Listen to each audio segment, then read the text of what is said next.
Intermediate S model. Maximum gaps of SM. Each iteration SM can have its collection of gaps normalized and treated as a probability mass function, or PMF. Let's define the average gap, GM equals the current primordial, the span, divided by the current first minor primordial, the count. Now we're going to take our local PMF apart. Once we pass the fully degenerate S0, every gap is even-valued. That is, we have a finite set of numbers with some maximum sub-m, representing the half gaps multiplied by 2. That is, our current primordial is the sum from j equals 1 to some local maximum of 2 times j times t sub j at m, where t sub j of m is the type count capital T sub 2j of m for all j greater than or equal to 1. For example, our type count capital T of 2 at m, our twin count, is T sub 1 at m. More strikingly, let f sub j at m be our local type count for some positive integer j, divided by the current first minor primordial, be the frequency count. Then, our local average gap is twice the sum from j equals 1 to some local maximum of j times the frequency of half gaps of size j occurring. That is, our average operator is actually twice the first moment of a frequency distribution. So by construction, we have for all Sm, there exists a frequency distribution, capital F at m. We already know a small amount of the picture from the introductory talks. For example, f1 at m equals f2 at m equals our current second minor primordial divided by our current first minor primordial. We need an local maximum to complete this picture. Whatever the local maximum gap in Sm is, the densest pair of gaps must equal the next local maximum, since the ckm will cause such pairs to coalesce. That is, we expect the local maximum to grow as the size of the current prime. So we make the following assumption. The order of the gaps is random. For example, cycling the gap set by any number preserves all the internal covariances and SRRs. This is easily verified experimentally through a roundabout test.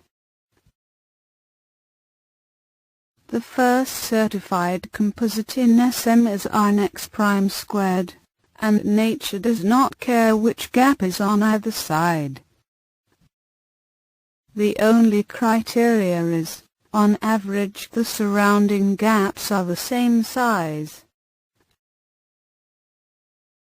Let p sub k be the largest prime, less than Rnx prime squared, be the surviving prime number. Measure the gap at k-1, the gap at k, and the next gap, all divided by the log of the current prime, and add them to a left, middle and right accumulator. Their averages will tend to 2, 4, and 2, supporting the truly random distribution of gaps within Sm. That is, if you measure the average gap, where the next prime squared used to be, it will be twice as large as its neighbors. We'll discuss this in greater detail in the lectures of our experimental work. That is, nature does not care which gap comes first, so we need an outside force to keep the gaps from growing too large too quickly. To address this, we have Bertrand's lemma.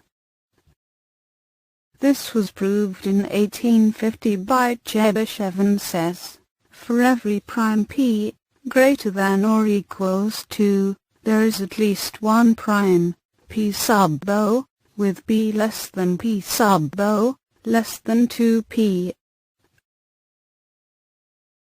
Applying this to the S model, our current prime is less than our next prime, is less than twice our current prime, or our current prime minus 1, is less than our next prime minus 1, is less than twice our current prime minus 1, or our current prime minus 1 is less than the zeroth gap, which can equal our local maximum gap, which must be less than twice our current prime minus 1. But since gaps must be even valued, the maximum local gap must be less than twice our current prime minus 1. We have our largest gap, that is, the largest local gap is twice the current prime minus 1. Returning to our PMF investigation, half of our local gap is therefore the sum from j equals 1 to the current prime minus 1 of j, the local index in the gaps, times the local frequency of j occurring, and the sum from j equals 1 to the current prime minus 1 of the frequency of j occurring must equal 1. That is, if the gaps were uniformly distributed, they would each occur with a probability of 1 over our current prime minus 1, or 1 over the current prime's first minor. In an introductory lecture we gave a heuristic argument that the real distribution of gaps was top-heavy. That is, smaller gaps would always be more common than larger gaps.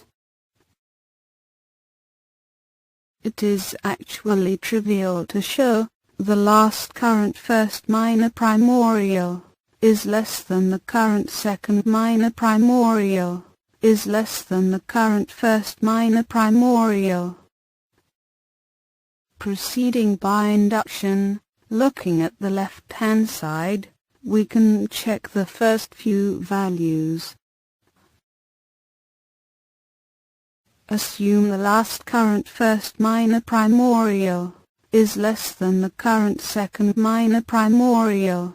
In the next iteration we multiply the left-hand side by the current prime minus 1, and the right-hand side by the next prime minus 2.